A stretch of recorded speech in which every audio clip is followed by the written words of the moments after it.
आपकी अदालतमध्ये तेलंगणाचे chief minister Revanth रेड्डींवर आरोप आहे की हे तुष्टीकरणाचे राजकारण करतात। रेवंत रेड्डीजी आरोप मोठे भाऊ नरेंद्र मोदीजींचा आहे। ते म्हणतात काँग्रेसचे जे मॅनिफेस्टो रिलीज केले आहे या मॅनिफेस्टोचे म्हणणे तेच आहे जे स्वातंत्र्याआधी मुस्लिम लीगचा मॅनिफेस्टो बनलेला होता। मी नेहमीच मला हे सांगायची इच्छा आहे मोदीजींना, मुस्लिम या देशातले नागरिक नाही आहेत का? मुस्लिम या देशाचे, ख्रिश्चन या देशाचे, शीख या देशाचे, हिंदू या देशाचे पूर्ण नागरिक आहेत। प्रत्येक माणसाचं रिफ्लेक्शन इन अवर मॅनिफेस्टो, त्यात मुस्लिमही राहील, ख्रिश्चनही राहील, शीखही राहील, हिंदूही राहतील। आणि ते आता तुम्ही मुस्लिमला तिकीट नाही दिलं तर तुम्ही ते पूर्ण कोणी देशाचा नेता थोडी ना बनणार। तर यामध्ये पॉलिटिकल एक्सप्लॉयटेशनसाठी मोदीजी हा नारा लावत आहेत।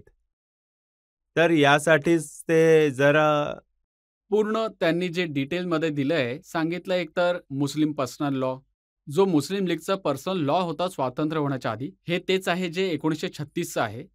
आणि जो 2024चा काँग्रेसचा मॅनिफेस्टो आहे, मुस्लिम लीगने 36 मध्ये हे म्हटलं होतं फाईट अगेन्स्ट मेजॉरिटी, ते यावेळच्या मॅनिफेस्टोमध्ये आहे। 36 मध्ये मुस्लिम लीगने म्हटलं होतं special scholarships and jobs for Muslims, ते काँग्रेसच्या मॅनिफेस्टोमध्ये आहे। रजत शर्माजी, त्यात काय म्हटलं ते सोडा। इंडियन पिनल कोड वेगळा आहे, सिव्हिल कोड वेगळा आहे। पिनल कोडमध्ये भारतात कोणीही असो काही गुन्हा केला तर त्याला पनिशमेंट देण्यासाठी पिनल कोड आहे। Civil code is our practice. Bharatiya Janata party हे प्रयत्न करत आहे पिनल कोड सिव्हिल कोडमध्ये काही अंतर नाही आहे। सिव्हिल कोड बदलण्यासाठी युनिफॉर्म सिव्हिल कोड विषयी जे बोलत आहेत ना, आज युनिफॉर्म सिव्हिल कोड सांगत आहे, त्यानंतर मग ULC आणणार, युनिफॉर्म लँग्वेज कोड, त्यानंतर मग UDC आणणार, युनिफॉर्म ड्रेस कोड। जसं मोदीजींसारखं जसं शेरवानी घाला, हे असं घाला, कुठून घालायचं सांगा? युनिफॉर्म ड्रेस कोड आणलं तर सिव्हिल कोड वेगळा आहे। या देशात 4 धर्म आहेत, बाकीच्या खूप साऱ्या जाती आहेत। प्रत्येक जात स्वतःची, जर नॉर्थ इंडियामध्ये लग्न केलं तर व्हॉट यू कॉल्ड ते आगेच्या 7 फेरे घेतात। आमच्या साऊथमध्ये सेम हिंदू ताली बांधतात 3 नॉटिंग करायला, तर हे वेगळं आहे। मुस्लिम लोक कबूल म्हणतात लग्नाच्या वेळी, ख्रिश्चन लोक चर्चमध्ये वेगळं काही करतात। आता युनिफॉर्म सिव्हिल कोड तरी कुठून येईल?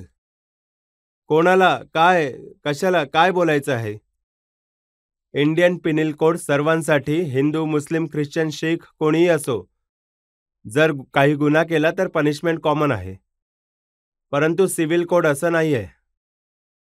Unity of diversity, union of state, वेगवेगळे धर्म आहेत, वेगवेगळ्या जाती आहेत। ट्रायबल लोक एक प्रॅक्टिस करतात, आदिवासी लोक वेगळी प्रॅक्टिस करतात, मुस्लिम लोक दुसरं काही प्रॅक्टिस करतात। हिंदूतही एवढ्या साऱ्या जाती आहेत हिंदूंमध्ये, अब 100+ सबकास्ट आहेत फक्त OBC मध्ये, तर सर्व कास्टची वेगवेगळी प्रॅक्टिस आहे।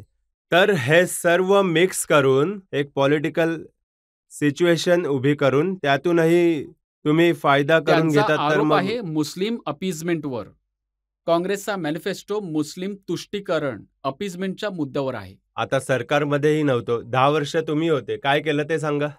आम्हाला तर खूप वर्ष झाली सरकार गमावून, आम्ही तर मुसलमानांसाठी काही नाही केलं। तुम्ही काय केलं त्यांच्यासाठी? आम्ही जे दिलं त्याच्यानंतर काय केलं ते सांगा? कमीत कमी आम्ही तर अपीजमेंट केलं, आउट ऑफ द वे मुस्लिमांना काँग्रेस पार्टीने मदत केली। 10 वर्ष तुम्ही प्रधानमंत्री होता, तुम्ही काय काय करून दाखवलं सांगा? सबका साथ, सबका विश्वास, सबका प्रयास, ते स्लोगन आहे, तेच तर म्हणतोय। सबका साथ सबका विकास नाहीये, फक्त गुजरातमध्ये विकास होत आहे, UP मध्ये विकास होत आहे, कर्नाटकमध्ये, तेलंगणामध्ये विकास का नाही होत आहे? आम्ही लोक 42 MP आहोत, एकच मंत्री दिला, आमचा विकास कसा होईल? हे तुम्ही म्हटलं आहे, पण काँग्रेसची जी लोक ज्यांची चर्चा केली जात होती, जे काँग्रेस सोडून जात आहेत, ते म्हणत आहेत की काँग्रेसकडून त्यांचा हा प्रॉब्लेम आहे की अयोध्येत राम मंदिर बनलं तर त्याच्या बाजूने बोलू नाही शकत, प्राणप्रतिष्ठेच्या कार्यक्रमातही नाही जाऊ शकत, असं मत आहे। नाही, ते चुकीचं आहे। राम मंदिरचा पहिल्यांदा शिलान्यास कोणी केलं होतं? राजीव गांधीजींनी केलं होतं ना।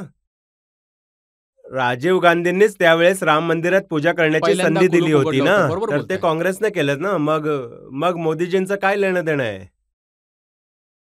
मोदीजींचं काय देणं घेणं आहे सांगा? ते तर यासाठी पण हे हे सुद्धा बघा ना, संजय डिस्ट्रॅक्टेड निरुपम सारखी फॅक्ट्स लोक मध्ये पॉलिटिकल ऍडव्हान्टेज घेण्यासाठी काही लोक प्रयत्न करत आहेत. जेव्हा पार्टी सोडायची असेल तर सोडा ना भाऊ, आम्ही थोडी ना रोखत आहोत तुम्हाला. तेलंगणामध्ये 174 electoral representative, MLA, MLC, MPR काही पोझिशन वाले पार्टी सोडून चालले गेले.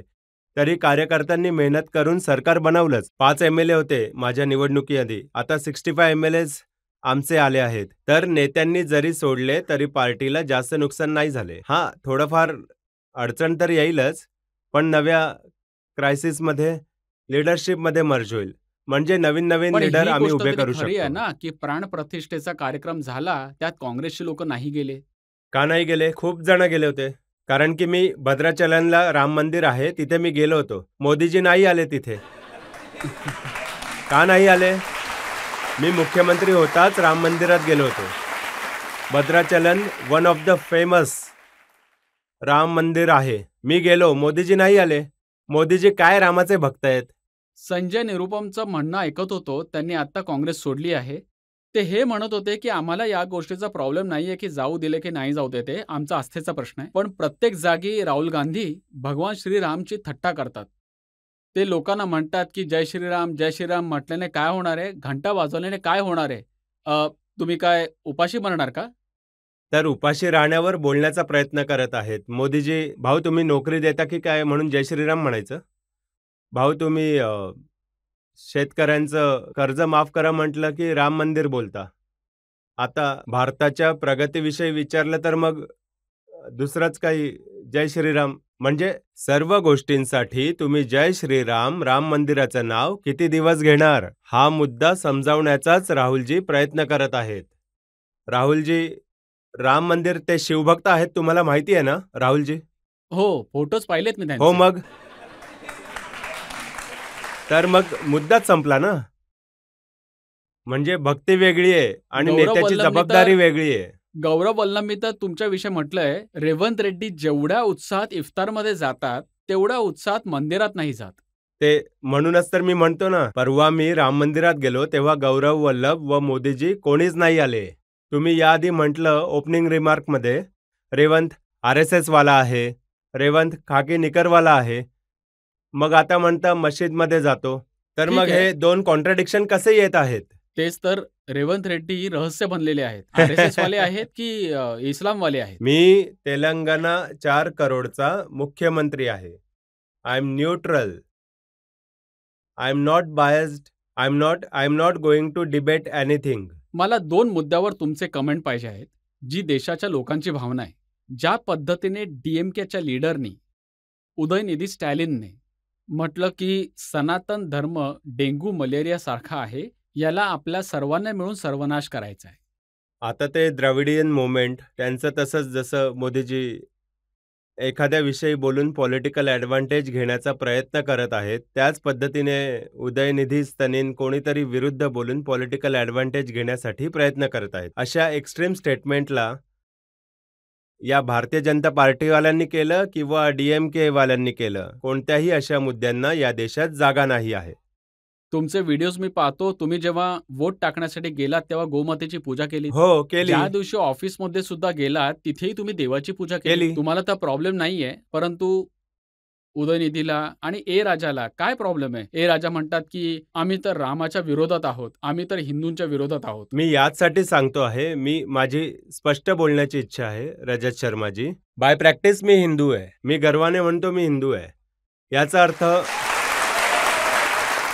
अर्थ मी मुस्लिमांच्या विरोधी आहे, मी ख्रिश्चनांच्या विरोधी आहे, मी आणि शिखांच्या विरोधी आहे, असं मी कोणाच्याही विरोधी नाही आहे. माझा धर्म आहे, मी माझा धर्म माझ्या कुटुंबाने, माझ्या आजोबांनी जे शिकवलं आहे, मी तेच प्रॅक्टिस करत आहे. यामध्ये काय चुकलं आहे? ती पर्सनल प्रॅक्टिस आहे, ती कुटुंबाची प्रॅक्टिस आहे. जेव्हा सरकार चालवायचं आहे तर न्यूट्रल राहायला लागतं, सेक्युलर राहावं गोष्ट लागतं. जरा DMK वाल्यांनाही समजावा तुम्ही. नक्कीच सांगणार. भेटले नाही, भेटल्यावर तर नक्कीच सांगणार मी. एक शेवटचा प्रश्न आपण घेऊ शकतो. हां, अयोध्यामध्ये भव्य राम मंदिर बनलं आहे, तर तुम्ही राम मंदिरमध्ये दर्शन करायला जाल का? नक्कीच, जेव्हा संधी मिळेल तेव्हा नक्कीच जाईन मी. काहीच विषय नाही. कारण हजारो वर्ष राम मंदिर तिथेच राहील.